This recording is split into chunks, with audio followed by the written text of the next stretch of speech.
दोस्तों नमस्कार। आज की वीडियो में हम लोग बातें करेंगे मंत्री परिषद और मंत्रिमंडल में अंतर। ये टॉपिक बोर्ड पर मैंने दिया है, differences between cabinet and council of ministers. तो इन दोनों के बिटवीन क्या डिफरेंसेस हैं, अंतर क्या होते हैं, उसी पर हम बातें करेंगे। तो सबसे पहले हम लोग इसमें बातें करेंगे मंत्री परिषद का एक पहचान, एक परिचय देंगे जो भारत के संविधान में दिया गया। मंत्रिपरिषद से संबंधित जो बातें होती हैं, सबसे पहले इस अनुच्छेद की बात, आर्टिकल 74। इस अनुच्छेद 74 में कहा गया है राष्ट्रपति को सहयोग या सहायता और सलाह देने के लिए एक मंत्रिपरिषद होगा। तो राष्ट्रपति को सहायता और सलाह देने के लिए एक मंत्रिपरिषद की बात की गई है। और आगे कहा गया है जिसका प्रधानमंत्री होगा और राष्ट्रपति इसी मंत्री परिषद के सलाह के अनुसार कार्य करेगा। कार्य करेगा शब्द से मतलब है कि राष्ट्रपति को मंत्री परिषद की बात मानने के लिए बाउंडेड किया गया है, बाध्य किया गया है। आगे क्या कहा गया है? आगे कहा गया है किंतु राष्ट्रपति यदि चाहे तो पुनर्विचार के लिए एक बार कह सकता है और मंत्रिपरिषद का दोबारा सलाह आता है तो राष्ट्रपति उस सलाह के अनुसार कार्य करेगा। यानी इसका मतलब हुआ कि अनुच्छेद 74 में राष्ट्रपति को जो बात दी गई है कि एक बार अगर असहमति होती है राष्ट्रपति को किसी बिल में, किसी विधेयक में, किसी भी प्रस्ताव में, तो राष्ट्रपति एक बार सुधार करने के लिए कह सकते हैं, वापस लौटा सकते हैं, पुनर्विचार के लिए कह सकते हैं। लेकिन फिर संसद के दोनों सदनों से पास होकर आया तो राष्ट्रपति अब बाध्य हैं, बाउंडेड हैं, फिर से वापस नहीं कर सकते हैं। यानी राष्ट्रपति को पुनर्विचार के लिए कहने का अधिकार एक ही बार है। लेकिन एक बात हम लोग देखें, अंडर आर्टिकल 74 जो शब्द इस्तेमाल किया गया है, ये शब्द इस्तेमाल किया गया है राष्ट्रपति के लिए करेगा। ये ओरिजिनली कॉन्स्टिट्यूशन में नहीं था। ये शब्द कैसे आया इसको हम लोग समझते हैं। ये शब्द आने का कारण, हमारे देश में इंदिरा गांधी जी की सरकार थी और इंदिरा गांधी सरकार ने एक अमेंडमेंट किया था, 42nd अमेंडमेंट एक्ट। तो इंदिरा जी की सरकार ने एक अमेंडमेंट किया, 42nd अमेंडमेंट एक्ट, और ये एक्ट इंदिरा जी की सरकार लाई इन 1976 1976 में 42वां संशोधन अधिनियम। और इसके द्वारा इंदिरा जी की सरकार, कब की बात है, इमरजेंसी चल रहा था हमारे देश में, 1975 में इंदिरा जी की सरकार ने इंटरनल डिस्टर्बेंस, आंतरिक अशांति के आधार पर इमरजेंसी लाई 1975 में। 1976 में भी चल रहा था। 42nd अमेंडमेंट के द्वारा इंदिरा जी की सरकार ने भारत के संविधान में इतने मेजर स्केल पर, इतने बड़े पैमाने पर उन्होंने चेंजिंग, परिवर्तन किया, जिसके वजह से इस 42वें संशोधन को मिनी कॉन्स्टिट्यूशन, लघु संविधान कहा जाता है। प्रियम्बल में भी इसके द्वारा अमेंडमेंट करके कुछ शब्द जोड़े गए, जैसे समाजवादी, सोशलिस्ट, पंथ निरपेक्ष, सेकुलर, इंटेग्रिटी, अखंडता। इसी प्रकार से फंडामेंटल ड्यूटीज की व्यवस्था, डायरेक्टिव प्रिंसिपल, अनेक जगह कॉन्स्टिट्यूशन में कुछ न कुछ बातें उन्होंने एडिट किया। यहां पर भी इसके द्वारा 42वें संशोधन के द्वारा राष्ट्रपति को बाउंडेड, बाध्य किया गया कि मंत्रिपरिषद जो सलाह देगा उसको मानेंगे, बाध्य होंगे, आप करें। लेकिन 1977 का जो इलेक्शन हुआ, उस इलेक्शन में गैर कांग्रेसी सरकार आ गई। यानी छोटे छोटे पॉलिटिकल पार्टी मिलकर एक पार्टी बनाए, पार्टी का नाम था जनता पार्टी। 1977 का जो चुनाव हमारे देश में हुआ, उसमें स्वयं इंदिरा जी प्रत्याशी थी उत्तर प्रदेश रायबरेली से, और उत्तर प्रदेश रायबरेली से जनता पार्टी के नेता उनके अगेंस्ट प्रत्याशी थे। नाम था उनका राजनारायण जी, जो पेशे से अधिवक्ता, वकील थे। इस प्रकार से देश की जनता, जो आपातकाल में इंदिरा जी की सरकार ने अत्याचार रूपी जो कदम उठाए थे, उससे जनता काफी आहत थी और जनता ने समझा कि लोकतंत्र का हत्या, हनन इन्होंने किया है। इस प्रकार से जनता ने पूरी तरह से कांग्रेस के अगेंस्ट होकर मतदान किया और इंदिरा जी की सिर्फ पराजय ही नहीं, उत्तर प्रदेश रायबरेली की जनता ने उनकी जमानत राशि जब्त कर दिया। सोचिए, कांग्रेस की नेत्री इंदिरा जी आयरन लेडी कही जाती थी। उनका कांग्रेस में ही नहीं, हमारे देश के नेताओं में एक बहुत बड़ा इमेज था। इंटरनेशनल लेवल की, अंतरराष्ट्रीय स्तर की नेत्री हुआ करती थी। और आयरन लेडी क्यों कहा गया, आप याद कीजिए, 1971 में जो बंगाल विभाजन हुआ, बंगाल नहीं, बांग्लादेश जो पाकिस्तान से अलग हुआ, एक बहुत बड़ा निर्णय, बहुत मजबूत स्ट्रिक्ट निर्णय, और सबक सिखा दिया उन्होंने पाकिस्तान को। इस तरह के इवेंटों में भी कुछ महत्वपूर्ण निर्णय उनके दिखे, जिसके कारण से उनका एक पहचान बढ़ा, एक उपनाम बना आयरन लेडी। लेकिन अत्याचारी लेडी का भी नाम बन गया, और अत्याचारी महिला का नाम होने के कारण जो उन्होंने इमरजेंसी लाई, और इमरजेंसी के द्वारा बहुत ज्यादा अत्याचार देश में की, कई अलोकतांत्रिक निर्णय उनके हुए, जिसके कारण से एक दूसरा भी उनका एक नाम, उपनाम बन गया अत्याचारी के रूप में।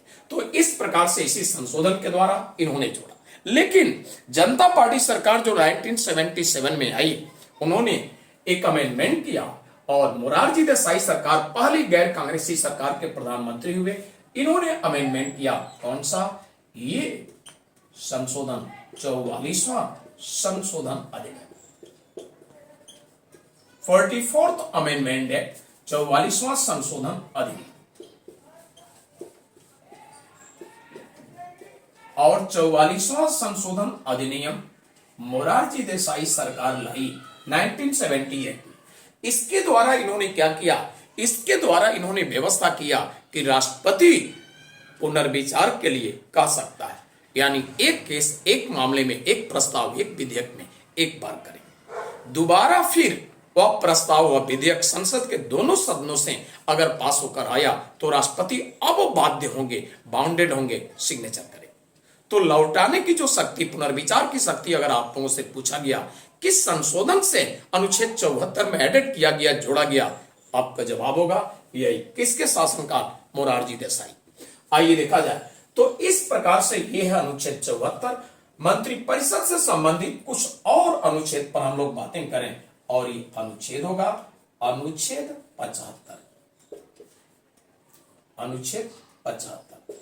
और अनुच्छेद 75 में जो व्यवस्था दिया गया है, अंडर आर्टिकल 75 जो प्रोविजन दिए गए हैं, इसमें प्रोविजन दिए गए हैं मंत्रिपरिषद से संबंधित। तो मंत्रिपरिषद से संबंधित अन्य उपबंध, other provisions of council of ministry की बात किया जाए तो इसी में दिया गया है।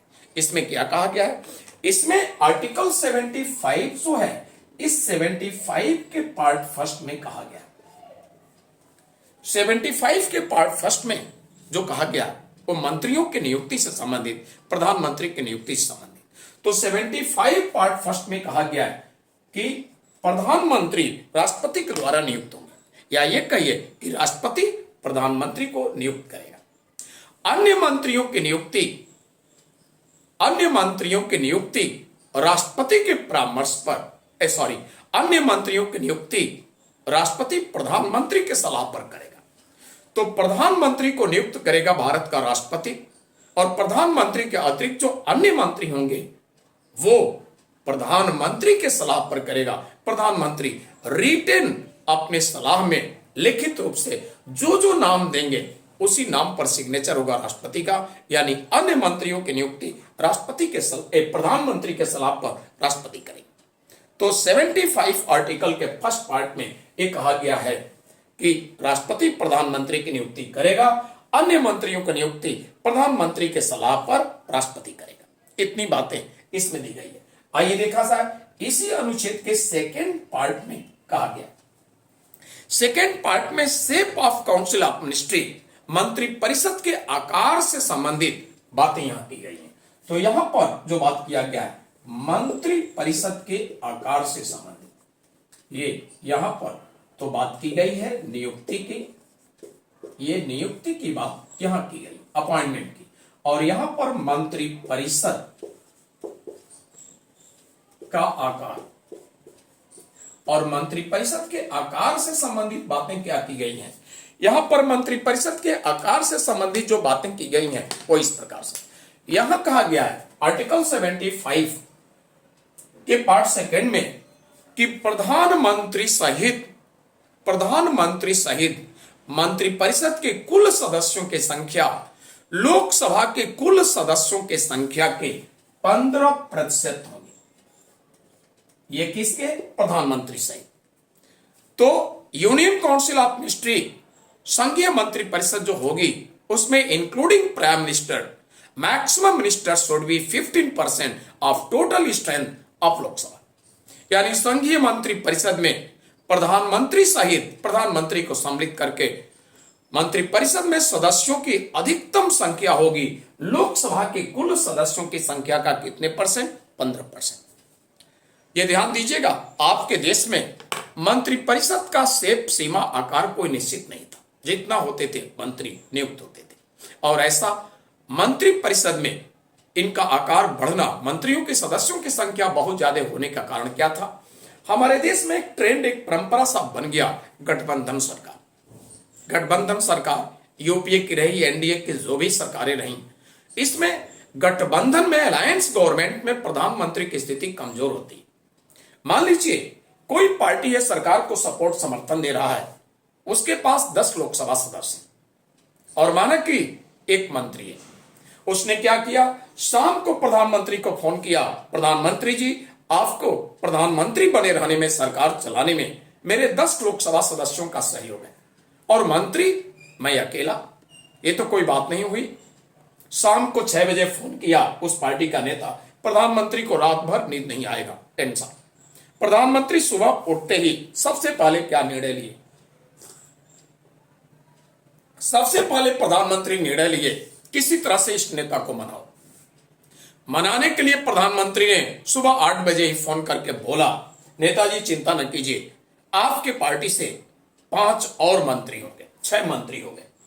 कोई ऐसा पार्टी है जिसके 8 लोकसभा सदस्य हैं और एक ही मंत्री? उसने भी इसी तरह से प्रधानमंत्री को धमकाया, प्रधानमंत्री जी उनके इतने मंत्री हो गए, हमारे भी तो 8 लोकसभा मेंबर है और हमारे एक ही मंत्री। तो विचार कीजिए, नहीं तो अब टेंशन हो गया। उन्होंने फिर उसको भी मनाए और मनाने के लिए यहां पर फिर उनके भी 3 या 4 मंत्री। इस तरह से मंत्रियों की संख्या बेतहाशा बढ़ती जा रही थी। भारत में सरकार हुआ करती थी अटल बिहारी वाजपेयी जी की। अटल बिहारी वाजपेयी गवर्नमेंट ने विचार किया किस तरह से मंत्रिपरिषद में मंत्रियों की संख्या केंद्र में और राज्यों में भी बेतहाशा बढ़ेंगे तो भारत एक डेवलपिंग कंट्री, भारत एक विकासशील देश है। एक मंत्री का एनुअल एक्सपेंडिचर, वार्षिक खर्च करोड़ के आसपास होता है और मंत्री की संख्या इस तरह से बढ़ता गया तो भारत देश पर आर्थिक बोझ और बढ़ेगा, केंद्र में भी राज्यों में भी अनावश्यक रूप से बढ़ेगा। उन्होंने इसी सोच के साथ कॉन्स्टिट्यूशन में एक अमेंडमेंट किया और कॉन्स्टिट्यूशन में इन्होंने अमेंडमेंट किया था ये 91st अमेंडमेंट एक्ट।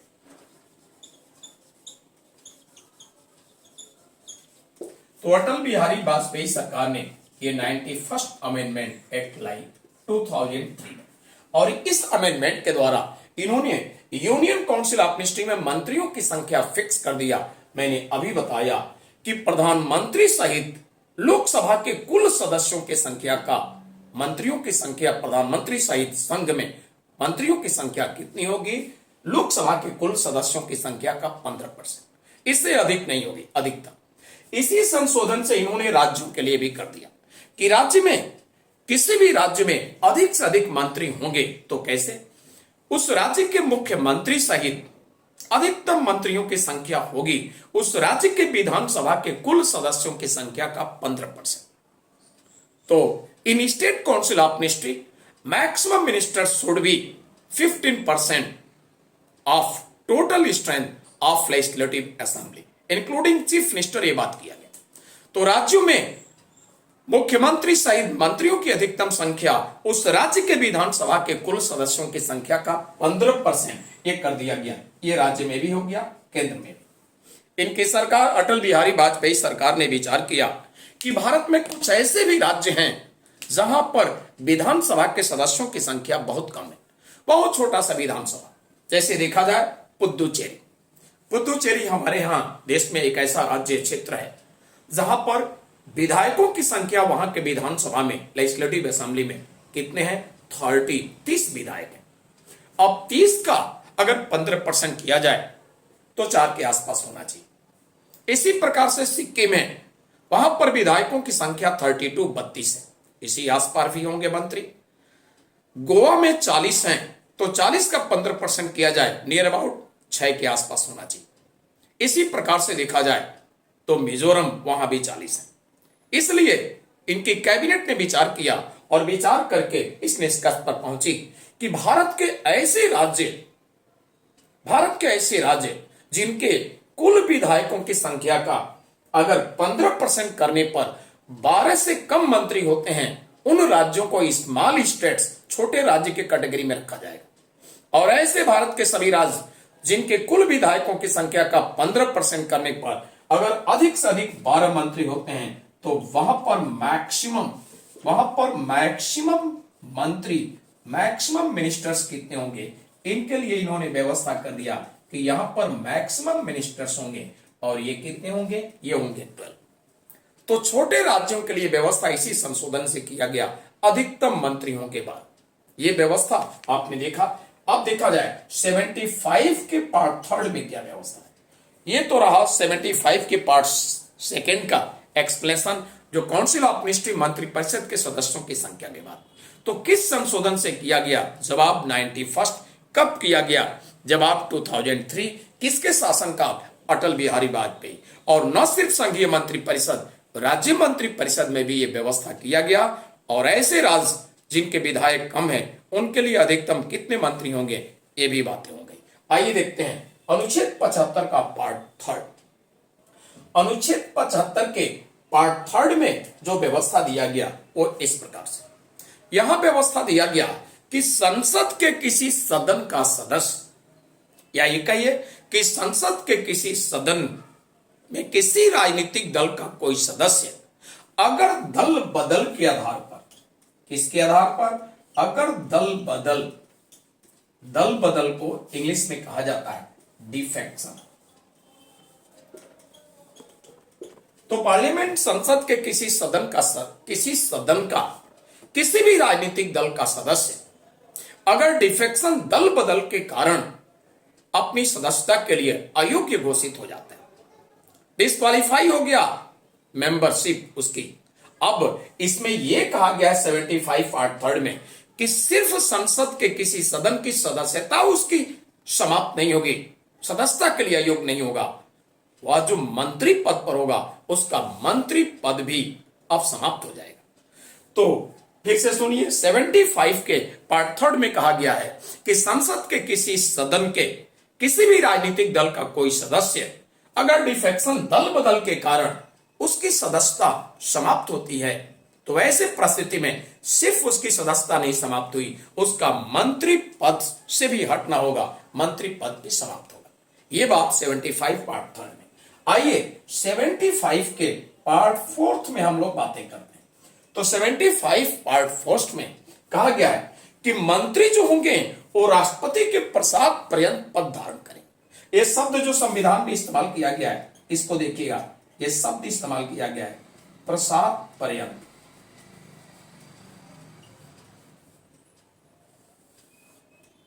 तो ये शब्द इस्तेमाल किया गया प्रसाद पर्यंत। इसको इंग्लिश में कहा गया है, इंग्लिश में प्लेजर। तो ये वर्ड है प्रसाद पर्यंत। कहा गया है आर्टिकल 75 पार्ट 4 में कि मंत्री जो भी होंगे वो राष्ट्रपति के प्रसाद पर्यंत पद धारण करेंगे, यानी प्लेजर ऑफ प्रेसिडेंट, कोई भी मिनिस्टर हो। समझिएगा प्लेजर ऑफ प्रेसिडेंट से मतलब क्या होता है। देखिए प्लेजर ऑफ प्रेसिडेंट, राष्ट्रपति के प्रसाद पर्यंत का मतलब होता है कि जो भी मंत्री होंगे वो राष्ट्रपति के द्वारा नियुक्त होंगे और राष्ट्रपति के द्वारा ही पद से हटाने की व्यवस्था। हमारे संविधान में ऐसे पदाधिकारी जो कार्यपालिका के द्वारा नियुक्ति की व्यवस्था है और हटाने की व्यवस्था भी कार्यपालिका, राष्ट्रपति जो कार्यपालिका यूनियन एग्जीक्यूटिव संघीय कार्यपालिका के अध्यक्ष हैं, तो उन्हीं के द्वारा हटाने की व्यवस्था और कार्यपालिका की सिफारिश पर ही नियुक्ति की व्यवस्था। यानी ऐसे पदाधिकारी, किसी भी पद पर होने वाले ऐसे पदाधिकारी जो कार्यपालिका के द्वारा ही नियुक्त और कार्यपालिका की सिफारिश पर ही हटाने की व्यवस्था है। नियुक्ति और पद से हटाने की व्यवस्था कार्यपालिका के द्वारा है, पूरी तरह से कार्यपालिका के नियंत्रणाधीन है। ऐसे पदाधिकारी को कहा गया है प्लेजर ऑफ प्रेसिडेंट, राष्ट्रपति के प्रसाद पर्यंत। ऐसे पदाधिकारी के उदाहरण एग्जाम्पल देखा जाए तो संघ के सारे मंत्री राष्ट्रपति के प्रसाद पर्यंत, उसमें प्रधानमंत्री भी आएंगे। इसी प्रकार से देखा जाए भारत के विभिन्न राज्यों में राज्यपाल होते हैं, गवर्नर ऑफ एनी स्टेट, किसी भी राज्य का राज्यपाल। आप सभी जानते होंगे governor of any state in India appointed by president on the recommendations of union council of minister. Bharat के किसी भी राज्य का राज्यपाल मंत्री परिषद की सिफारिश पर राष्ट्रपति के द्वारा नियुक्त होते हैं, और किसी भी राज्य के राज्यपाल को पद से हटाना है तो union council of ministry recommend करेगी, किस लिए? रिमूव करने के लिए, हटाने के लिए रिटन रिकमेंड करेगी। किनको? प्रेसिडेंट को। प्रेसिडेंट ने सिग्नेचर किया, हट गए। ठीक है, तो किसी राज्य का राज्यपाल नियुक्त होता है संघीय मंत्री परिषद के सिफारिश पर और हटाया भी जाता है राष्ट्रपति के द्वारा संघीय मंत्री परिषद के सिफारिश पर। यानी कार्यपालिका के द्वारा ही नियुक्ति है राज्यपाल की और कार्यपालिका के ही सिफारिश पर हटाए जाते हैं। पूरी तरह से कार्यपालिका के नियंत्रण में राज्य के राज्यपाल हैं, इसलिए राज्यपाल को कहेंगे राष्ट्रपति के प्रसाद पर।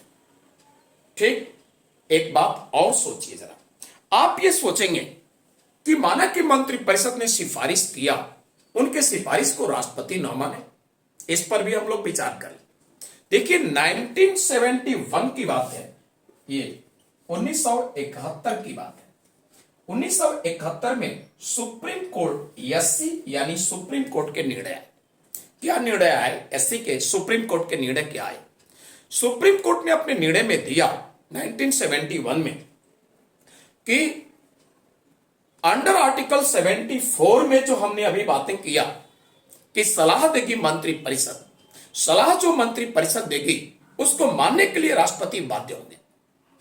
और कभी भी अगर राष्ट्रपति उनके सलाह के बगैर अगर अपना कार्यकारी शक्तियों का प्रयोग करते हैं, कोई भी कार्यकारी शक्ति का प्रयोग राष्ट्रपति जो करेगा मंत्री परिषद के सलाह पर, अगर अनुच्छेद 74 के तहत जो व्यवस्था दिया गया है बिना मंत्री परिषद के सलाह के ये कार्य करते हैं कार्यकारी शक्तियों का प्रयोग, तो असंवैधानिक माना जाएगा। ये 1971 में सुप्रीम कोर्ट एससी ने अपने निर्णय में दिया। ठीक, आगे एक शब्द और इस्तेमाल किया गया जो 74 में मंत्री परिषद की सलाह की बात की गई है, उसको क्लियर कर लिया जाए। यहां जो प्रसाद पर्यंत पद आया, यहां पर वो बातें थोड़ा चर्चा करना जरूरी है। इसी प्रकार से 1974 में वही सुप्रीम कोर्ट फिर एक निर्णय दिया और सुप्रीम कोर्ट अपने निर्णय में दिया कि अगर राष्ट्रपति के संतुष्टि की बात आती है संविधान में कहीं भी, संविधान में कहीं भी ये टर्म, ये पद की चर्चा आती है, इस शब्द का प्रयोग होता है राष्ट्रपति की संतुष्टि की, तो इसका मतलब राष्ट्रपति की संतुष्टि का मतलब पर्सनली व्यक्तिगत राष्ट्रपति की संतुष्टि नहीं। क्यों? क्योंकि सुप्रीम कोर्ट ने यह एक्सप्लेन किया कि अनुच्छेद 74 का उल्लंघन संभव ही नहीं, कि अनुच्छेद 74 का उल्लंघन करके राष्ट्रपति अपने कार्यकारी शक्तियों का प्रयोग करे। बाध्यकारी किया है कि सलाह के अनुसार करेंगे। तो सुप्रीम कोर्ट ने अपने निर्णय में दिया कि हर कार्यकारी कार्य, all executive work, all executive function जो होंगे राष्ट्रपति के द्वारा, जो भी कार्यकारी शक्तियों का प्रयोग करेंगे वो मंत्री परिषद के सिफारिश सलाह पर, तो जो भी कार्य होंगे वो संतुष्टि किसका माना जाएगा? मंत्री परिषद का। तो इस तरह से जहां भी संविधान में संतुष्टि शब्द का प्रयोग किया गया, राष्ट्रपति के संतुष्टि, सेटिस्फैक्शन ऑफ प्रेसिडेंट, राष्ट्रपति के संतुष्टि की बात जहां भी प्रयोग की गई है, उसका मतलब राष्ट्रपति पद का व्यक्तिगत संतुष्टि नहीं, हमारे संविधान में उसका मतलब सर्वोच्च न्यायालय मानता है कि मंत्री परिषद की संतुष्टि। अगर बिना मंत्री परिषद के सलाह के ये कार्य करते हैं तो असंवैधानिक माना जाएगा। आप सभी जानते होंगे कि संविधान का उल्लंघन अगर राष्ट्रपति के द्वारा होता है तो आपके संविधान के अनुच्छेद 61 में व्यवस्था है राष्ट्रपति के अगेंस्ट इम्पीचमेंट महाभियोग आएगा, राष्ट्रपति पद से हटा दिए जाएंगे। तो इतनी बड़ी जोखिम राष्ट्रपति लेंगे ही नहीं। संविधान में दी गई व्यवस्था के अनुसार सुप्रीम कोर्ट इस तरह से अनुच्छेद 74 में मंत्रिपरिषद की सलाह की बात को लेकर सुप्रीम कोर्ट अपने निर्णय में दिए। आप यह भी जान लीजिए, सर्वोच्च न्यायालय जो होता है वो भारतीय संविधान का व्याख्याकार है। तो किसी भी आर्टिकल में जो शब्द प्रयोग किए गए, कहीं भी कोई तथ्य, कोई बातें हैं, उसका क्या सही मीनिंग है, सही अर्थ उसका क्या है, ये व्याख्याकार सर्वोच्च न्यायालय है और वो क्लियर किया। तो इस प्रकार से उन्हीं के प्रसाद पर्यंत होंगे, यानी कार्यकारी शक्तियों का जो प्रयोग करेंगे वो मंत्रिपरिषद की सिफारिश पर, और बस हटाए भी जाएंगे मंत्रिपरिषद की सिफारिश पर। तो ऐसे पदाधिकारी जैसे संघ के मंत्री, राज्यों के राज्यपाल, ये सभी राष्ट्रपति के प्रसाद पर्यंत कहे जाएंगे। क्यों? प्लेजर ऑफ प्रेसिडेंट, क्योंकि कार्यपालिका के कंट्रोल, नियंत्रण में कार्यपालिका की सिफारिश पर नियुक्ति और इन्हीं के सिफारिश पर हटाने की बात। तो कभी आपसे यह पूछा गया इनमें से कौन से पदाधिकारी हैं जो राष्ट्रपति के प्रसाद पर्यंत नहीं है?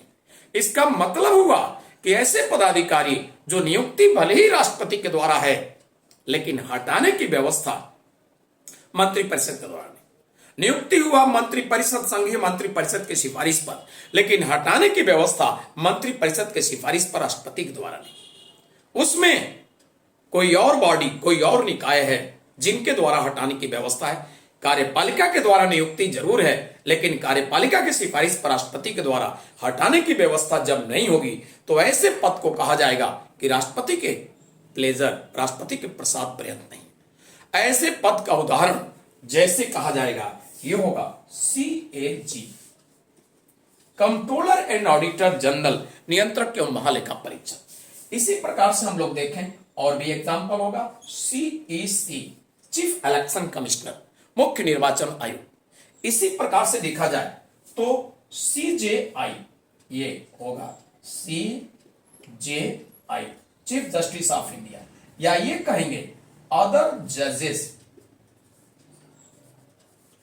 जजेस ऑफ SC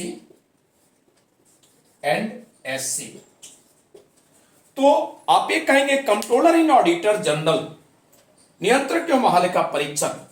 इसी प्रकार से देखें चीफ इलेक्शन कमिश्नर यानी मुख्य निर्वाचन आयुक्त, CJI, chief justice of India, Bharat के मुख्य न्यायाधीश, और आगे क्या है अदर जजेस ऑफ सुप्रीम कोर्ट, सर्वोच्च न्यायालय के अन्य न्यायाधीश, या हाई कोर्ट के चीफ जस्टिस और अन्य न्यायाधीश, ये इसमें आए हैं।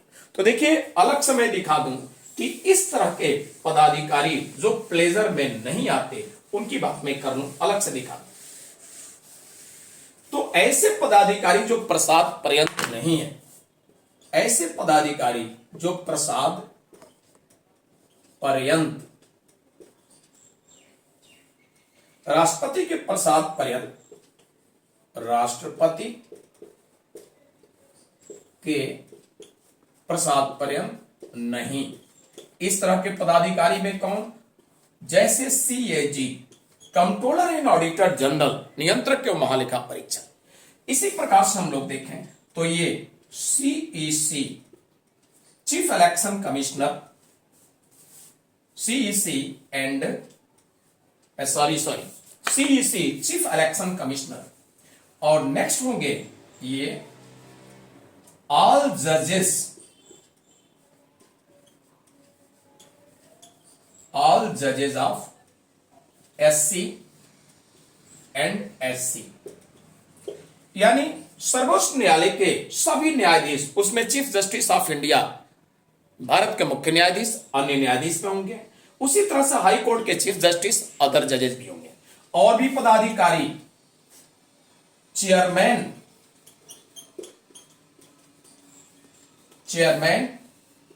And other all members of UPSC। तो संघ लोक सेवा आयोग के सभापति, अन्य सभी सदस्य इसी कैटेगरी में होते हैं। थोड़ा सा समझिए, देखिए कै कंट्रोलर या ऑडिटर जनरल को पद से हटाना है, नियंत्रक एवं महालेखा परीक्षक, या चीफ इलेक्शन कमिश्नर, मुख्य निर्वाचन आयोग, या सुप्रीम कोर्ट, हाई कोर्ट के न्यायाधीश, ये सभी एक कैटेगरी में आते हैं हटाने के मामले। इनके हटाने की व्यवस्था कैसे? नियुक्ति तो है, केंद्र सरकार की सिफारिश पर, संघीय मंत्रिपरिषद की सिफारिश पर, राष्ट्रपति के द्वारा। लेकिन हटाने के लिए संघीय मंत्रिपरिषद की सिफारिश पर ये नहीं हटाई जाती। ये राज्यपाल के जैसे हटाने की व्यवस्था नहीं है। हटाने की व्यवस्था क्या? संसद के दोनों सदनों के विशेष बहुमत से इन्हें हटाने की व्यवस्था है। तो संसद के दोनों सदनों के विशेष बहुमत इन सब के लिए, इन तीनों पदाधिकारियों के लिए संसद के विशेष बहुमत से यह हटाए जाएंगे। अगर किसी एक सदन में भी विशेष बहुमत नहीं मिला, एक हाउस में पास हुआ, दूसरे में नहीं हटा जाएंगे। तो ये by special majority of parliament हटाए जाते हैं, संघीय मंत्रिपरिषद की सिफारिश पर नहीं। इसलिए इनको प्रसाद पर्यंत के कैटेगरी में नहीं रखा गया है। नॉट प्लेजर ऑफ प्रेसिडेंट, राष्ट्रपति के प्रसाद पर्यंत नहीं होते। अब देखिए यूपीएससी की जो बात की गई है, ये अलग कैटेगरी में आते हैं। इनके लिए क्या है? ये भी कार्यपालिका, संघीय कार्यपालिका या संघीय मंत्रिपरिषद, यूनियन काउंसिल ऑफ मिनिस्ट्री के सिफारिश पर नहीं हटाए जाते। लेकिन ये इनके जैसे पार्लियामेंट के विशेष बहुमत से भी नहीं हटाए जाते। ये कैसे हटाए जाते हैं? ये सुप्रीम कोर्ट के द्वारा हटाए जाते हैं। सुप्रीम कोर्ट इनके मामले में कोई भी, मान लीजिए यूपीएससी का मेंबर है या यूपीएससी का चेयरमैन है, इन पर कंप्लेन आरोप आया, तो ऐसे परिस्थिति में सुप्रीम कोर्ट इनका इन्वेस्टिगेशन करेगी। सुप्रीम कोर्ट उनके बारे में जांच करेगी और माना कि सारे इन्वेस्टिगेशन करने के बाद सुप्रीम कोर्ट जो अपना रिपोर्ट दिया, उसमें रिपोर्ट में दिया कि जो भी आरोप लगाए गए थे वो सारे सत्य हैं। बस ये रिपोर्ट दे दिया कि सभी आरोप सत्य हैं, ये ऐसे। जैसे प्रेसिडेंट के पास रिपोर्ट गया, प्रेसिडेंट सिग्नेचर करेगा, हट जाएंगे। तो यूपीएससी के चेयरमैन, इसी प्रकार से देखा जाए नेशनल ह्यूमन राइट कमीशन के चेयरमैन एंड मेंबर, ये इस कैटेगरी में आते हैं, यूपीएससी वाले कैटेगरी में।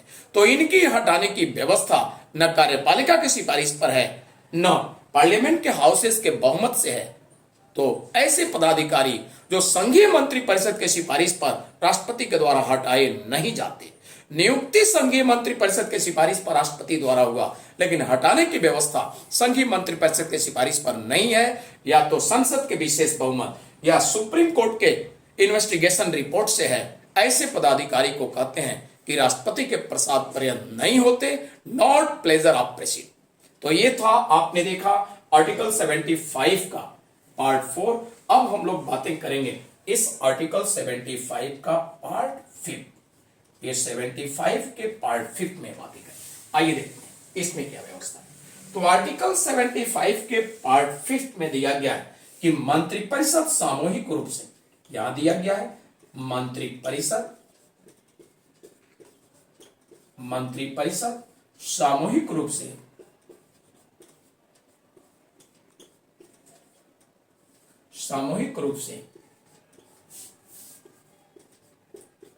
लोकसभा के प्रति उत्तरदायी होगी। यानी union council of ministry collectively responsible to Lok Sabha. संघीय मंत्रिपरिषद सामूहिक रूप से लोकसभा के प्रति उत्तरदायी होगी। लोकसभा के प्रति उत्तरदायित्व की जो बात की गई है, ये उत्तरदायी होगी, इसका मतलब समझिए। यानी रिस्पॉन्सिबिलिटी की जो बात की गई उत्तरदायित्व की, उस सामूहिक उत्तरदायित्व की बात की है। अर्थात इसके द्वारा संविधान सभा के सदस्यों ने जो ये व्यवस्था भारत के संविधान में दिया, वो ये दर्शाने का प्रयास किया कि ये पूरी तरह से ज्वाइंटली अपने कार्य के लिए जवाबदेह होंगे। ठीक, सामूहिक उत्तरदायित्व लोकसभा के प्रति। और सामूहिक उत्तरदायित्व की बातें किस तरह से संवैधानिक व्यवस्था से प्रदर्शित होते हैं, उसको हम लोग देखें। देखिए, सामूहिक उत्तरदायित्व की जो व्यवस्था दी गई है, इसमें ये व्यवस्था एक तो जो अपने कार्यों के लिए, अपनी जिम्मेदारियों के लिए संयुक्त रूप से वो जिम्मेदारी की जो बात की गई है, साथ ही साथ नो कॉन्फिडेंस मोशन, अविश्वास प्रस्ताव की जो व्यवस्था दी गई, ये अविश्वास प्रस्ताव इंग्लिश में इसे कहते हैं नो कॉन्फिडेंस मोशन।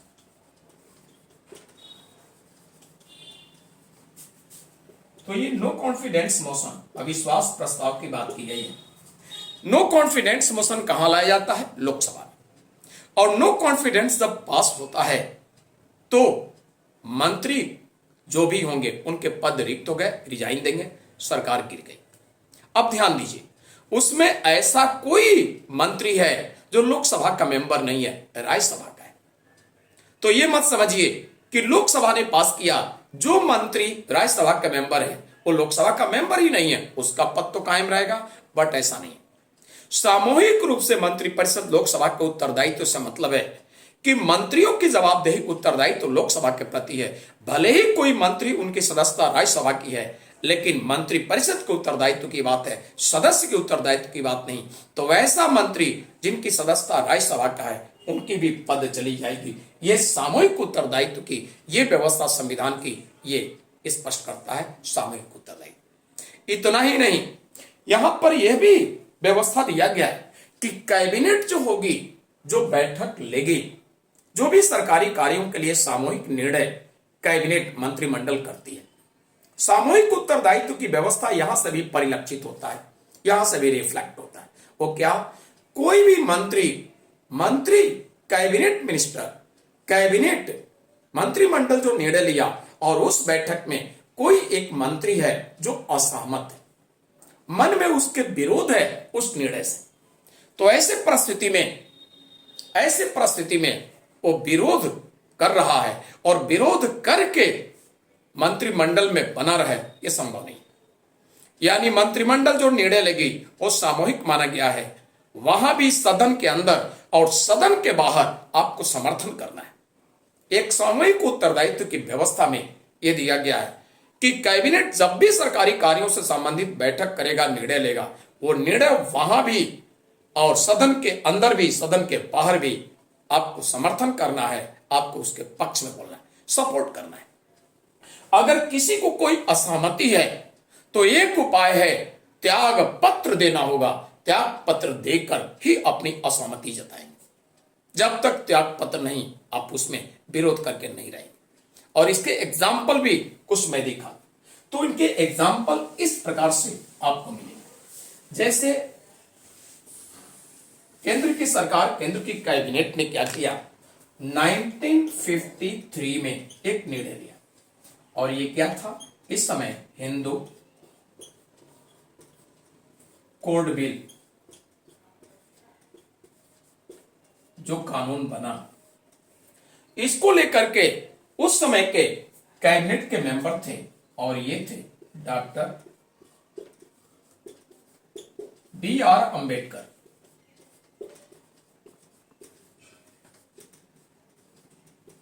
इन्होंने इसका विरोध किया, अपनी असहमति जताई। तो डॉक्टर भीमराव अंबेडकर साहब ने इसका विरोध किया, हिंदू कोड बिल का, और फिर इन्होंने त्याग पत्र दिया, मंत्री पद इनकी समाप्त हो गई। इसी प्रकार से और भी उदाहरण मिलेंगे। 1956 में 1956 में राज्य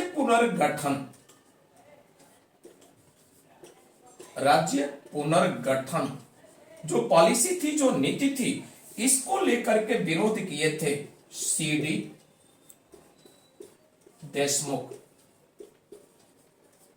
तो CD देशमुख जो कैबिनेट मिनिस्टर थे, कैबिनेट ने जो निर्णय लिया, ये निर्णय लिया राज्य पुनर्गठन का, और राज्य पुनर्गठन की जो पॉलिसी, जो नीति थी, इसका इन्होंने इसको लेकर के सहमति नहीं जताया, असहमति जताया, विरोध किया, और इनको त्याग पत्र देना पड़ा।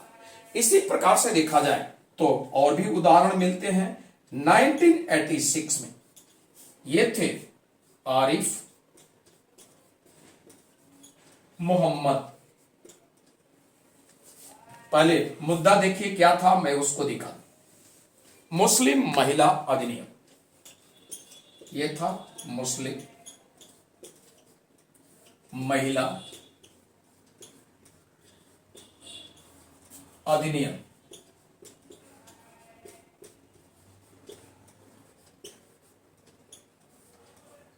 इसमें ये थे आरिफ मोहम्मद।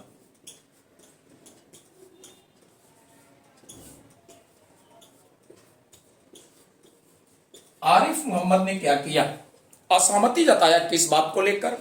महिला अधिनियम जो आया था उसमें तलाक से बचाव के अधिकार थे।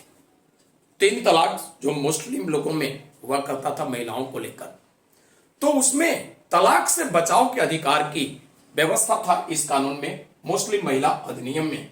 और इसी का विरोध कैबिनेट मिनिस्टर आरिफ मोहम्मद ने किया, सहमति नहीं जताया, विरोध किया, असहमति जताया और फिर इनको त्याग पत्र देना पड़ा। ये सामूहिक उत्तरदायित्व के प्रोविजन प्रावधान भारत के संविधान में मिलते हैं, यानी कैबिनेट कोई भी निर्णय लेता है तो सदन के अंदर भी और सदन के बाहर भी आपको समर्थन करना है, हाँ में हाँ करना है, यानी उनके निर्णय सामूहिक निर्णय माने जाते हैं, एक सामूहिक उत्तरदायित्व के ये प्रावधान भारतीय संविधान में। अगर किसी भी तरह से असहमति आप जताते हैं, विरोध करते हैं, तो आपको त्याग पत्र देना होगा। अनेक त्याग पत्र देने के उदाहरण मिलते हैं। इसी प्रकार से हम लोग देखें तो 1975 के 6 में क्या मिलते हैं, अब उनकी बातें करते हैं।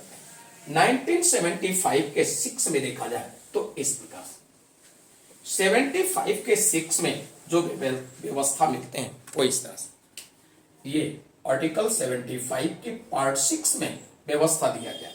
क्या इसमें दिया गया है व्यवस्था, मंत्रियों के शपथ, यानी मंत्रियों के पद और गोपनीयता की शपथ राष्ट्रपति दिलवाएंगे, 75 के पार्ट 6 में दिया गया। और इसी प्रकार से देखा जाए तो 75 के पार्ट 7 में व्यवस्था आगे दिया गया है। पार्ट 7 में व्यवस्था दिया गया है कि मंत्रिपरिषद का कोई भी मंत्री होगा, अगर लगातार 6 महीने तक सदन की सदस्यता नहीं प्राप्त करता है तो 6 महीने के उस अवधि के पूर्ण होते ही उसका मंत्री पद समाप्त हो जाएगा। यानी इसका मतलब हुआ कि मंत्री पद पर रहने के लिए संसद के किसी सदन का सदस्य होना जरूरी है। यहां पर हम लोग कंपेयर करें यूएसए से, संयुक्त राष्ट्र अमेरिका से, तो कुछ बातें क्लियर हो। देखिए, भारत में व्यवस्था है मंत्री होने के लिए, कार्यपालिका का सदस्य होने के लिए संसद के किसी सदन का सदस्य होना जरूरी है। ये भारत की व्यवस्था है। अर्थात इसका मतलब हुआ कि संसद के ही सदस्य जाते हैं कार्यपालिका में, मंत्रिपरिषद में।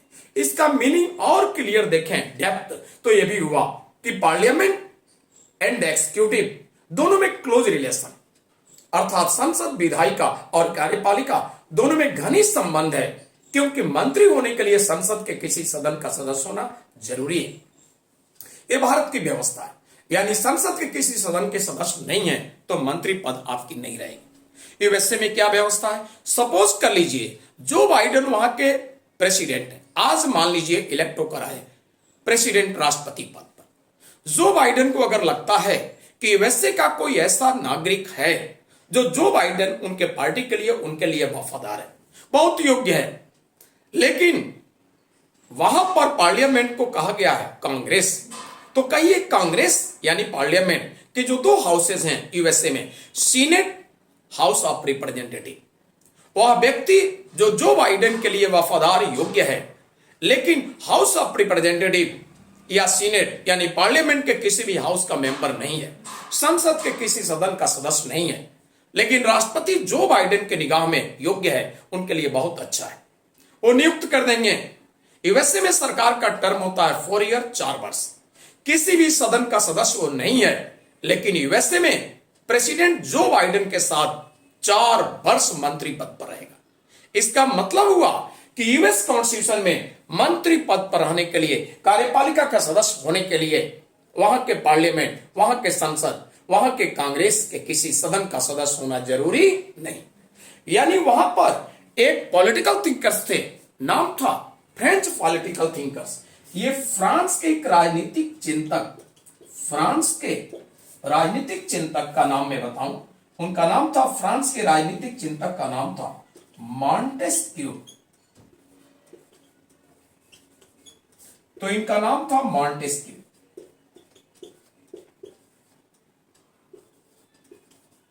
ये थे मॉन्टेस्क्यू, एक जाने माने वर्ल्ड के पॉलिटिकल थिंकर्स थे। इन्होंने एक प्रिंसिपल दिया, सिद्धांत दिया, और ये दिया सेपरेशन ऑफ पावर, शक्ति का पृथक्करण। तो शक्तियों का पृथक्करण इन्होंने जो प्रिंसिपल दिया, ये इन्होंने एक प्रिंसिपल दिया, एक सिद्धांत इन्होंने दिया, और ये सिद्धांत, ये प्रिंसिपल दिया सेपरेशन ऑफ पावर।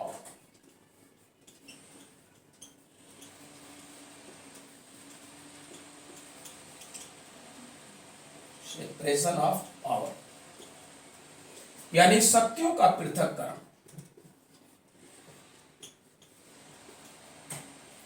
शक्तियों का पृथक्करण, ये सिद्धांत इनका था, सेपरेशन ऑफ पावर, शक्ति का पृथक्करण। तो ये सिद्धांत पूरी तरह से एडॉप्ट किया यूएसए ने, इंडिया ने नहीं किया। हमारे संविधान में ये सिद्धांत एडॉप्ट नहीं किया गया, ग्रहण नहीं किया गया, लेकिन यूएसए में, यानी विधायिका कार्यपालिका से पूरी तरह से पृथक है, अलग है। कार्यपालिका पूरी तरह से पृथक है। कार्यपालिका का सदस्य होने के लिए, मंत्रिपरिषद का सदस्य मंत्री होने के लिए यूएसए में वहां के संसद के किसी सदन का सदस्य होना आवश्यक नहीं है, लेकिन भारत के लिए है। इसलिए भारत के संविधान में मॉन्टेस्क्यू का ये सेपरेशन ऑफ पावर, शक्ति का पृथक्करण सिद्धांत लागू नहीं हुआ, ग्रहण नहीं किया गया। ये आपने देखा आर्टिकल 75 का पार्ट 7। अब हम लोग बातें करेंगे आर्टिकल 75 का पार्ट 8। इसमें जो व्यवस्था किया गया है, ये मंत्रियों के वेतन भत्ते निर्धारित होंगे किसके द्वारा? इसमें कहा गया है कि मंत्रियों के वेतन भत्ते निर्धारित होंगे किसके द्वारा? संसद के द्वारा। तो मंत्रियों के वेतन भत्ते निर्धारित करने की बात अगर पूछा गया तो ऑप्शन में राष्ट्रपति भी होगा, प्रधानमंत्री भी। जवाब सभी गलत हैं, सही जवाब होगा पार्लियामेंट, संसद। ये व्यवस्था आपने देखा आर्टिकल 75 के सारे पार्ट में हम लोगों ने बातें किया। काउंसिल ऑफ मिनिस्ट्री से संबंधित कुछ बातें और हम लोग करें, और काउंसिल ऑफ मिनिस्ट्री से संबंधित नेक्स्ट हम लोग बातें करें तो ये नेक्स्ट बातें होंगी आर्टिकल 77। तो नेक्स्ट आर्टिकल, और ये आर्टिकल 77। आर्टिकल 76 में व्यवस्था दिया गया है अटॉर्नी जनरल महान्यायवादी, जो राष्ट्रपति के द्वारा नियुक्त होते हैं केंद्र सरकार के सिफारिश पर, और फर्स्ट लॉ ऑफिसर के रूप में जाने गए। बट काउंसिल ऑफ मिनिस्ट्री की बात हम लोग कर रहे हैं, इसलिए अटॉर्नी जनरल से संबंधित कुछ बातें आज करने की जरूरत नहीं है, सेपरेट उस पर बातें होंगी। 77 में जो व्यवस्था दिया गया है वो ये दिया गया है कि संघ के जो भी प्रशासन से संबंधित, तो दोस्तों आइए देखा जाए अनुच्छेद 75 तक हम लोग बातें किए। मंत्रिपरिषद से संबंधित अनुच्छेद 77 आर्टिकल 77 की भी बातें कर लिए। आर्टिकल 77 में व्यवस्था दिया गया है कि संघ की सरकार जो भी कार्य करेगी वो राष्ट्रपति के नाम से करेगी, यानी केंद्र की सरकार, संघीय सरकार जो भी काम करेगी वो ऑन बिहाफ ऑफ प्रेसिडेंट, राष्ट्रपति के नाम से सारे कार्य होंगे। क्लियर? अब हम लोग देखते हैं नेक्स्ट आर्टिकल, और नेक्स्ट आर्टिकल होगा प्रधानमंत्री के कर्तव्य। इसमें दिया गया है प्रधानमंत्री के कर्तव्य, ड्यूटीज ऑफ प्राइम मिनिस्टर। तो प्रधानमंत्री के कर्तव्य की जो बात की गई है, इनका कर्तव्य इस तरह से, संघ के प्रशासन के संबंधित मंत्रिपरिषद जो भी निर्णय लेंगे और विधायी प्रस्ताव से संबंधित जो भी बातें, इनकी सूचना समय समय से प्रधानमंत्री किसको देंगे? राष्ट्रपति को। तो राष्ट्रपति जो भी जानकारी अपेक्षा करेंगे, डिमांड करेंगे संघ के प्रशासन और विधायी प्रस्ताव से संबंधित, प्रधानमंत्री का कर्तव्य होगा इनसे संबंधित सूचना जानकारी राष्ट्रपति को देंगे। ये है ड्यूटीज ऑफ प्राइम मिनिस्टर, प्रधानमंत्री के कर्तव्य। ये आपने देखा काउंसिल ऑफ मिनिस्ट्री, मंत्रिपरिषद से संबंधित हम लोग बातें किए। अब आइए, चूंकि टॉपिक है differences of cabinet and council of ministry, तो काउंसिल ऑफ मिनिस्ट्री पर हम लोग बातें किए। अब इन पे डिफरेंसेस देखें, लेकिन डिफरेंसेस से पहले एक बात और बता दें, एक बात बता दें, टाइप्स ऑफ मिनिस्टर्स, इनकी बात बता दें, मंत्रियों के प्रकार, इनकी बात चर्चा करें। कितने प्रकार के मंत्री सामान्यतः हमारे देश में होते हैं? ये मंत्रियों के प्रकार,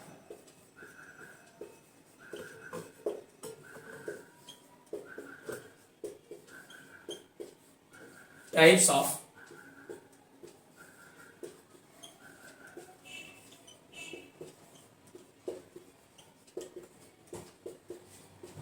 मिनिस्टर्स।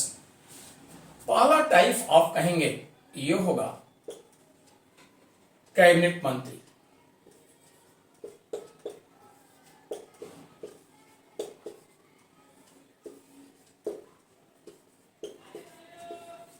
ये कैबिनेट मिनिस्टर।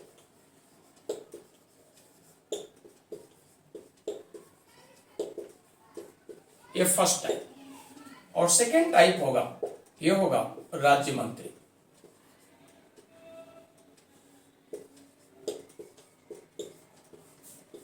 ब्रैकेट में मैं लिख रहा हूं स्वतंत्र प्रभार।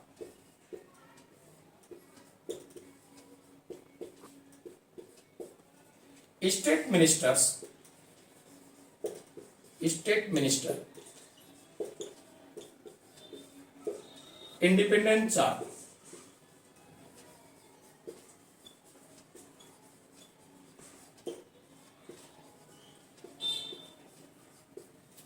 और नेक्स्ट राज्य मंत्री state minister.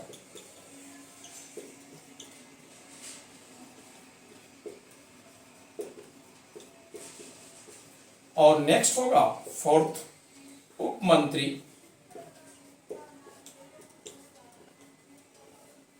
Deputy minister.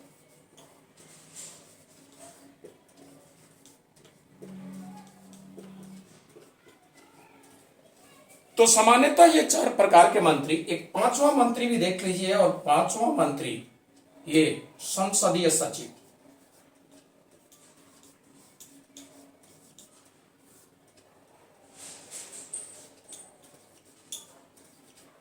Parliamentary minister, ए पार्लियामेंट्री सेक्रेटरी।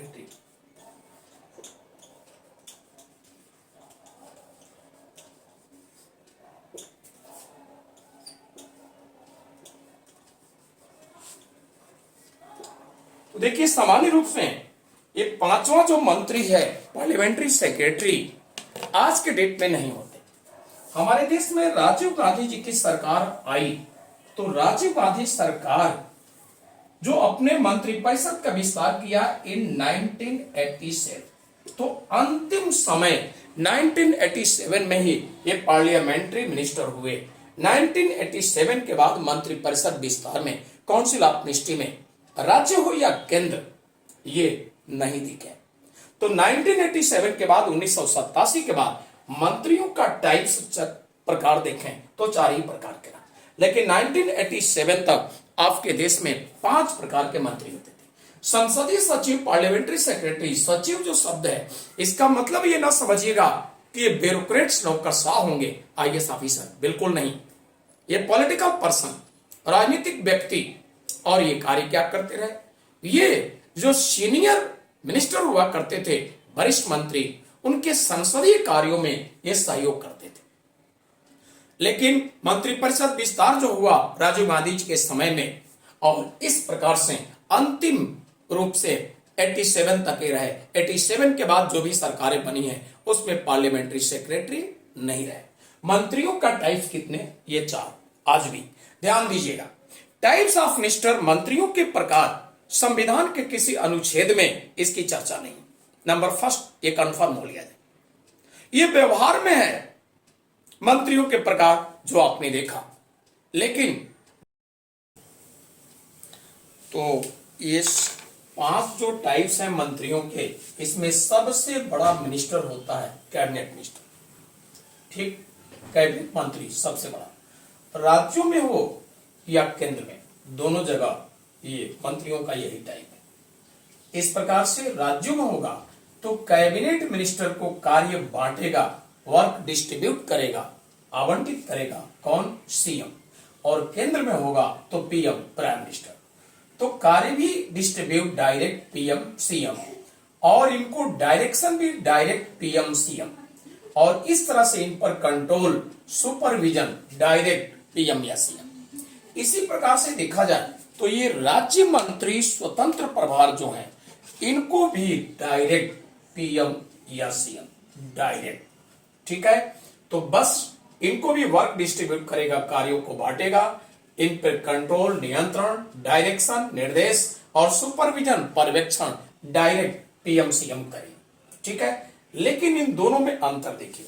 सामान्यतः जो कैबिनेट की सीटिंग होती है, मंत्रिमंडल की बैठक वीकली साप्ताहिक होती है शासन के बहुत महत्वपूर्ण कार्यों पर निर्णय लेने के लिए। तो कैबिनेट की सीटिंग में सामान्यतः जो कैबिनेट मिनिस्टर हैं वही उसमें भाग लेते हैं, वही पार्टिसिपेट करते हैं और कोई नहीं।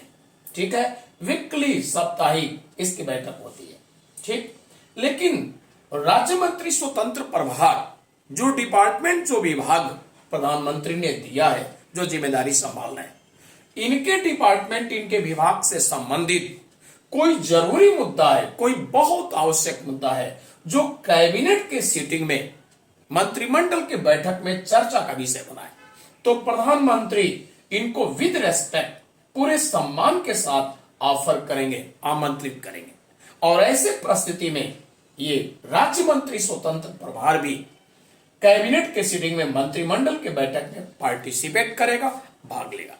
यानी सामान्यतः जनरली कैबिनेट की सीटिंग में, सामान्यतः मंत्रिमंडल की बैठक में राज्य मंत्री स्वतंत्र प्रभार, state minister independent charge participate नहीं करता, भाग नहीं लेता। लेकिन जब कभी जो विभाग इनको मिला है, इनके विभाग से संबंधित कोई ऐसा विषय, कोई ऐसा मुद्दा है जो मंत्रिमंडल के बैठक में चर्चा का विषय है, तो प्रधानमंत्री इनको पूरे सम्मान से ऑफर आमंत्रित करेगा और ये भी मंत्रिमंडल के बैठक में भाग लेंगे। यानी राज्य मंत्री स्वतंत्र प्रभार, इससे स्पष्ट होता है कि सामान्यतः मंत्रिमंडल के बैठक में भाग नहीं लेते, ओकेजनली भाग लेते जब इनके विभाग से संबंधित कोई मुद्दा मंत्रिमंडल के बैठक। ठीक, लेकिन मंत्रिमंडल स्तर के जो मंत्री हैं, कैबिनेट मिनिस्टर, वो सामान्यतः भाग लेते हैं। इससे यह प्रूफ होता है कि राज्य मंत्री स्वतंत्र प्रभार जो हैं वो कैबिनेट स्तर के मंत्री हैं, बट कैबिनेट के मेंबर नहीं है। यानी सामान्यतः भाग नहीं ले सकते, ओकेजनली ऐसे अवसर पर जब इनके विभाग से संबंधित मुद्दा। ठीक है, अब आगे देखिए, हम लोग बातें करते हैं राज्य मंत्री को कौन कार्य आवंटित करता है, कौन कार्य बांटता है, कौन सुपरविजन, कंट्रोल, डायरेक्शन देता है। ये कैबिनेट मिनिस्टर, यानी राज्य मंत्री कोई है गृह विभाग, गृह मंत्रालय का, तो गृह मंत्रालय का राज्य मंत्री कोई होगा, गृह राज्य मंत्री।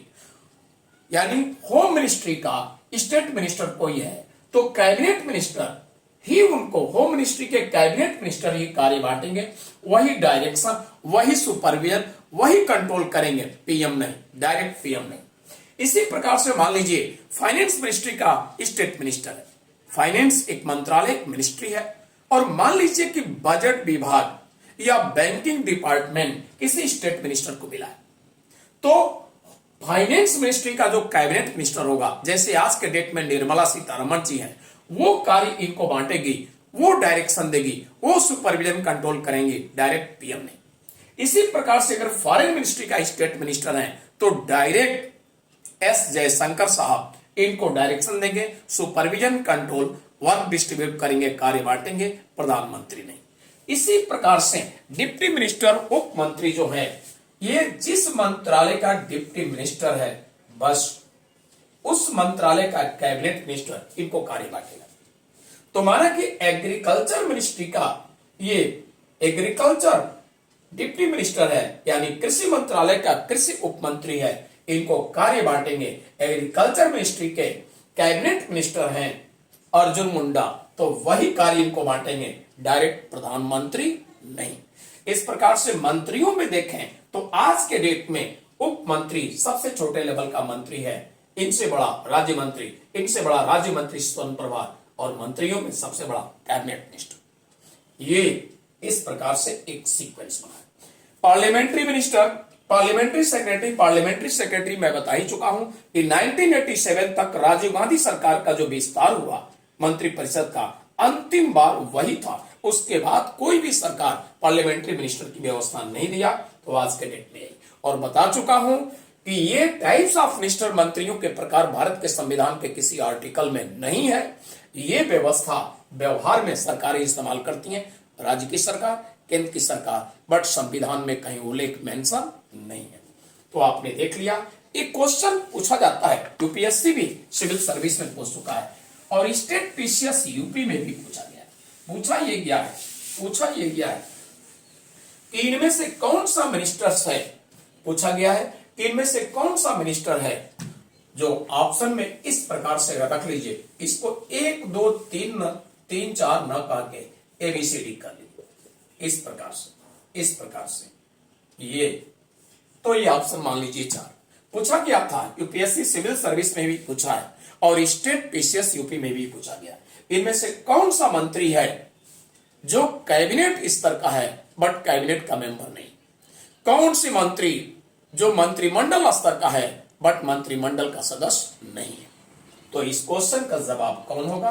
राज्य मंत्री स्वतंत्र प्रभार, स्टेट मिनिस्टर इंडिपेंडेंट चार्ज। मैंने अभी बताया कि जनरली ये कैबिनेट के सीटिंग में पार्टिसिपेट नहीं करते, सामान्यतः भाग नहीं लेते क्योंकि ये कैबिनेट के मेंबर नहीं, बट ओकेजनली पार्टिसिपेट करते हैं जब जो डिपार्टमेंट जिम्मेदारी संभाल रहे हैं, इनके डिपार्टमेंट विभाग से संबंधित कोई मुद्दा, कोई विषय जो कैबिनेट के सीटिंग में चर्चा का विषय बना है, प्रधानमंत्री ऐसे परिस्थिति में इनको भी ऑफर आमंत्रित करेगा तो ये भाग लेंगे। लेकिन स्टेट मिनिस्टर और डिप्टी मिनिस्टर ओकेजनली भी पार्टिसिपेट नहीं करेंगे, नेवर, कभी नहीं। तो एक मंत्री है जो कैबिनेट का मेंबर नहीं है बट ओकेजनली भाग लेता है, इसलिए माना गया है कैबिनेट लेवल का है और इसलिए इस क्वेश्चन का जवाब होगा स्टेट मिनिस्टर इंडिपेंडेंट। क्लियर? तो इतनी बातें हम लोगों ने बातें क्लियर किया। अब हम लोग बातें करेंगे डिफरेंसेस कैबिनेट और काउंसिल ऑफ मिनिस्ट्री में डिफरेंस क्या है। तो देखिए, डिफरेंस समझने के लिए, बहुत इजीली आसानी से समझने के लिए मैं एक सर्किल इस्तेमाल कर रहा हूं। सर्किल इस प्रकार से, जैसे ये मान लीजिए एक छोटा सर्किल है, बहुत छोटा सर्किल, और इसके ऊपर एक बड़ा सर्किल मैं बना रहा हूं समझने के लिए। तो ये छोटा सर्किल का मतलब क्या हो गया? छोटा सर्किल का मतलब हो गया कैबिनेट।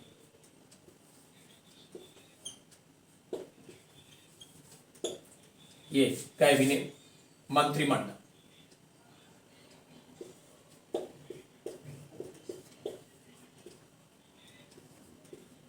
ये कैबिनेट, मंत्रिमंडल। और बड़ा सर्किल को कहेंगे काउंसिल ऑफ मिनिस्ट्री।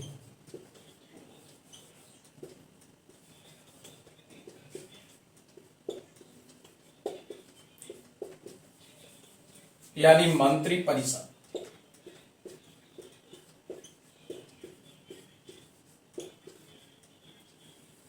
तो ये सर्किल के माध्यम से आसानी से समझा जा सकता है। कैबिनेट जो छोटा सर्किल है, ये जो इसके मेंबर होंगे, ये काउंसिल ऑफ मिनिस्ट्री बड़े सर्किल के भी मेंबर होंगे। यानी डिफरेंस में आप कहेंगे, इन दोनों में डिफरेंस कहिए तो इस प्रकार से डिफरेंस दिखा सकते हैं। ये हो गया, ये इसको आप कहेंगे कैबिनेट यानी मंत्रिमंडल, और इसको कहेंगे council of ministry, council of ministry. ये दोनों में डिफरेंस देखिए। तो नंबर फर्स्ट डिफरेंस यहां देखने को मिलेगा कि कैबिनेट जो होंगे उनके सारे मेंबर काउंसिल ऑफ मिनिस्ट्री के भी मेंबर। उससे पहले भी एक डिफरेंस दिखता है, कैबिनेट जो होगा उसका से बहुत छोटा है। यानी कैबिनेट में जो व्यवस्था दिया गया है वो 15 to 20 मिनिस्ट्री हैं, 15 से 20 मंत्री हैं जिनके टॉप मिनिस्टर को कैबिनेट का स्टेटस दिया गया है। 15 to 20 एग्जाम्पल के रूप में कुछ बता दूं, जैसे होम मिनिस्ट्री, गृह मंत्रालय। इसी प्रकार से देखा जाए तो विदेश मंत्रालय, फॉरेन मिनिस्ट्री। इसी प्रकार से गृह मंत्रालय, होम मिनिस्ट्री, वित्त मंत्रालय, finance ministry, defence ministry, agriculture ministry, etcetera etcetera. 15 से 20 मंत्रालय हैं जिनके टॉप मिनिस्टर कैबिनेट के कैटेगरी में आते हैं। यानी 15 से 20 मंत्रालय हैं जिनके शीर्ष मंत्री कैबिनेट मंत्री में आते हैं, सभी नहीं।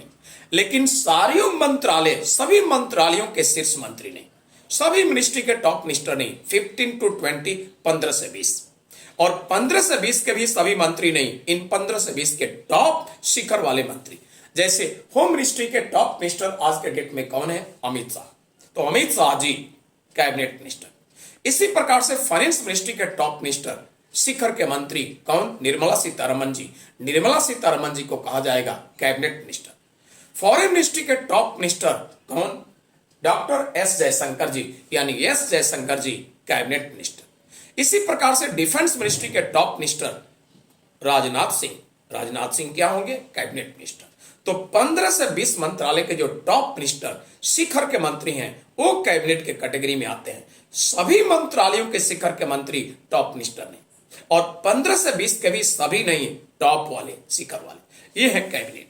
तो इस प्रकार से देखा जाए, जो कैबिनेट होता है, मंत्रिमंडल होता है, उसका शेप छोटा है, आकार छोटा है।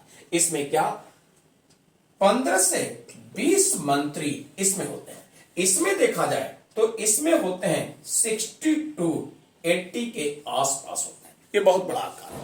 ठीक, आगे देखा जाए नेक्स्ट, तो नेक्स्ट डिफरेंस आपको मिलेगा कि ये जो होता है कैबिनेट जो होता है, ये कैबिनेट के मेंबर काउंसिल ऑफ मिनिस्ट्री के भी होते हैं। ये इंक्लूड है काउंसिल ऑफ मिनिस्ट्री में भी, लेकिन काउंसिल ऑफ मिनिस्ट्री के सारे मेंबर कैबिनेट के मेंबर नहीं होते हैं। कौन होते हैं? जो टॉप वाले हैं 15 से 20 के, वही कैबिनेट के मेंबर होते हैं। तो दूसरा डिफरेंस कि कैबिनेट के मेंबर जो होते हैं वो काउंसिल ऑफ मिनिस्ट्री के भी मेंबर होते हैं, बट काउंसिल ऑफ मिनिस्ट्री के सारे मेंबर कैबिनेट के मेंबर नहीं होते। इस प्रकार से नेक्स्ट डिफरेंस हम लोग देखेंगे कि इसमें कैबिनेट में सिर्फ आते हैं कौन? कैबिनेट स्तर के मंत्री।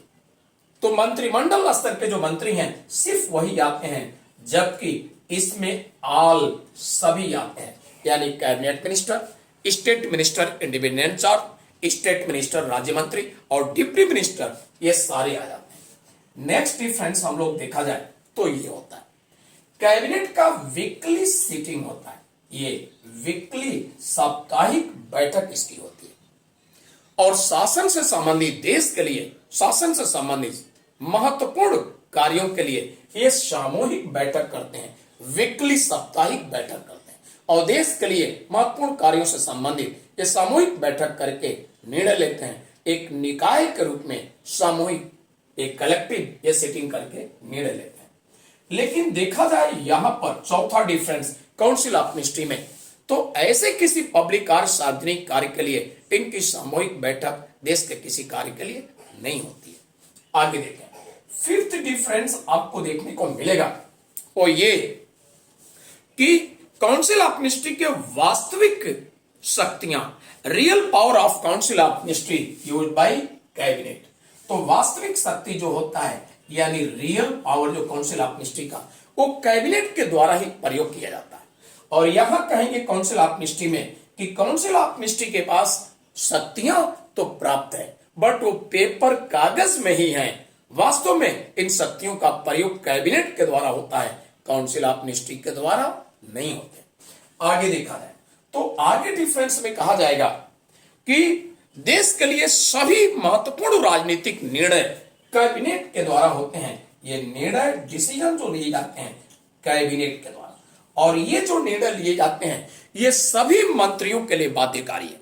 तो काउंसिल ऑफ मिनिस्ट्री के जितने भी मिनिस्टर्स हैं उनके लिए बाउंडेड है, उनके लिए बाध्यकारी हैं, इनका पालन करना ही करना है, बाउंडेड है सभी मंत्रियों के लिए। इस प्रकार से हम देखें तो यहां कहेंगे इनके लिए कि ये जो निर्णय लिए जाते हैं इनके लिए कहेंगे कि कार्य निर्धारण कैबिनेट के द्वारा किया जाता है।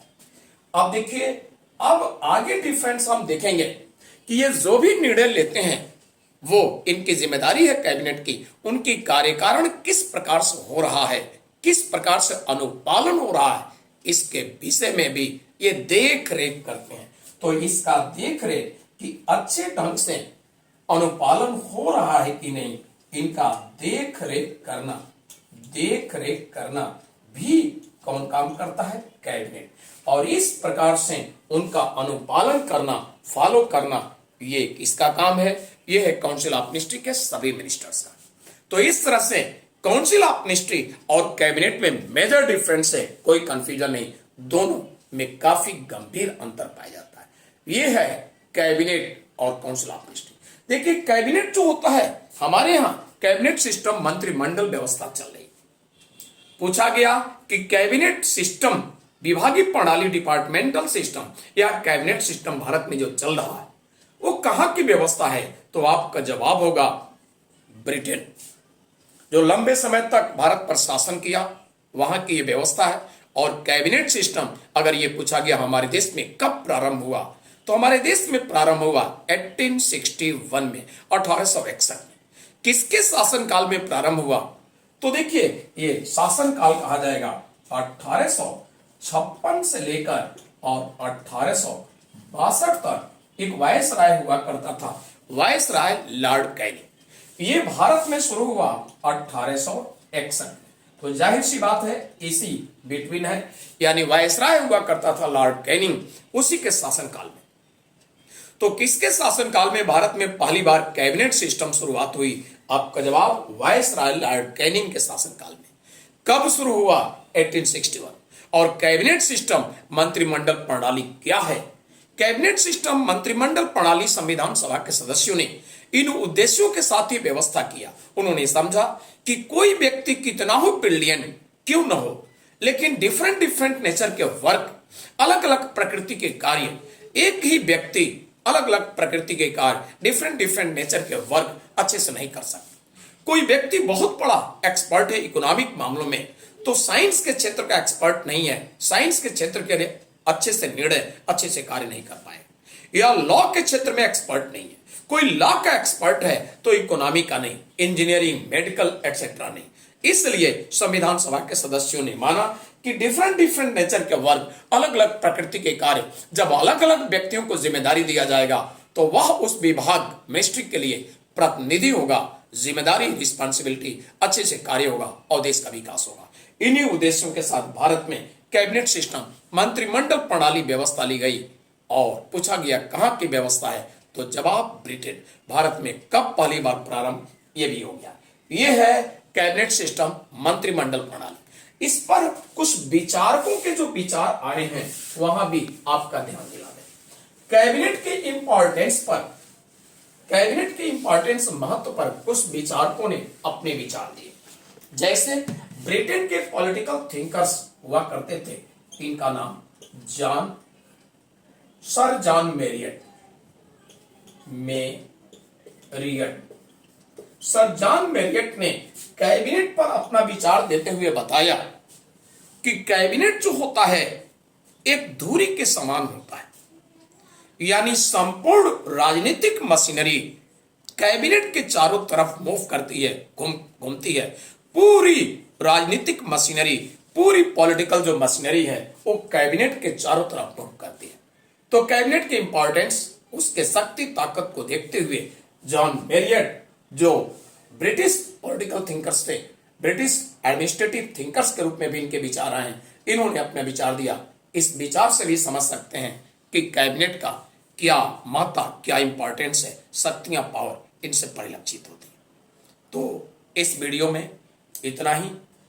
मंत्रिमंडल और मंत्रिपरिषद में क्या अंतर है, इनसे संबंधित बातें, जो ये मुद्दा था, कंप्लीट हुआ। और अगले क्लास में, अगले वीडियो में मैं कोशिश करूंगा स्पेशली प्राइम मिनिस्टर, प्रधानमंत्री पर विचार चर्चा देने का। तो आज यहीं तक, ठीक है। थैंक यू, धन्यवाद।